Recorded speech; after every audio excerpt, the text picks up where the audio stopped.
Jesus, by a word, was able to heal people. And he didn't do it just in some back room. He was able to perform miraculous healings right out in front of multitudes of witnesses, which is why verse 24 says his fame went throughout all Syria. And the news of Jesus, this miraculous healing power, spread throughout this vast area, as would be expected, where people in desperation, they're bringing, loved ones, they're being brought long distances to be cured by him, and nowhere does it say that he ever turned anyone away or was unable. No, that's too hard for me.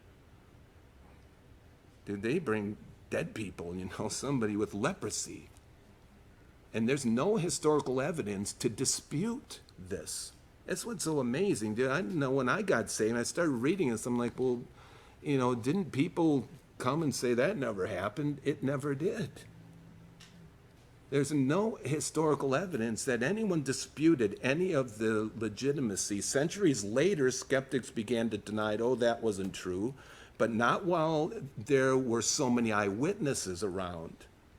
As we're going to see, those who opposed him just accused him of operating by the power of Satan, the religious leaders. And so all his fame went throughout all Syria, verse 24, and they brought to him all sick people who were afflicted with various diseases and torments, who were demon-possessed, epileptics, and paralytics, and he healed them.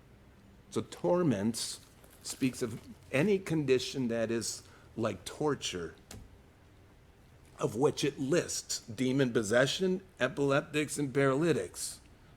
Demonic activity is not very prevalent in the Old Testament, you'll notice. You read your Old Testament, it's not that it's non-existent, but you don't see it a lot.